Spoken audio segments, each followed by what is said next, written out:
जयंती की सबको बहुत बहुत बधाई देता हूँ, बहुत बहुत शुभकामनाएं देता हूँ।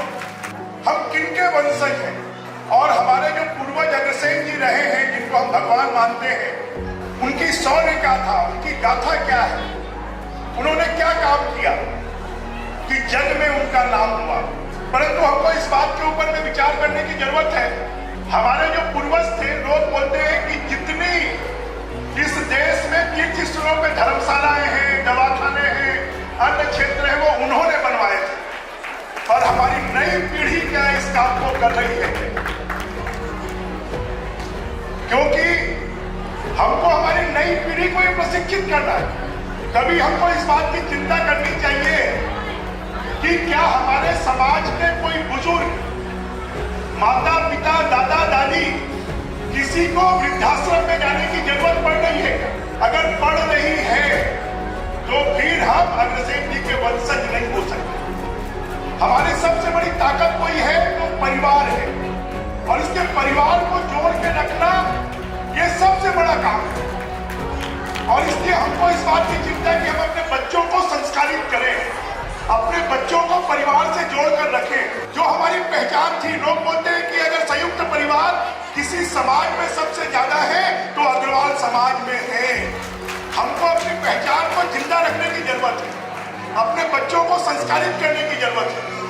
और मैं 3 कामों के बारे में हमेशा कहता हूं कि गरीब की पढ़ाई, गरीब का इलाज और गरीब की शादी, ये 3 काम।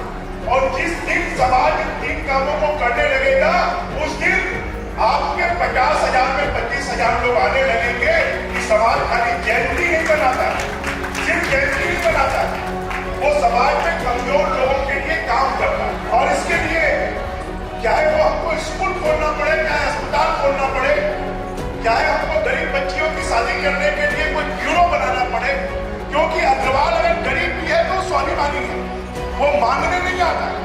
और मैं तो बहुत बार कहता हूं कि मंदिर बनवाने से ज्यादा बड़ा काम गरीब बच्चे की पढ़ाई, गरीब की शादी और गरीब का इलाज।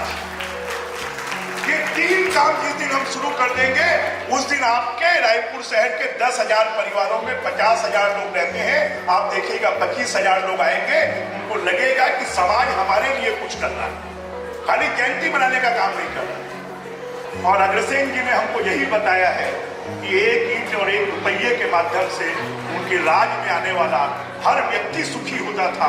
तो जब तक हम पूरे देश को तो सुखी कर रहे हैं, परंतु हम क्या समाज को सुखी कर रहे हैं कि नहीं, इसकी चिंता पहले हम अपने समाज की चिंता कर लें और देश के लिए काम करते रहें।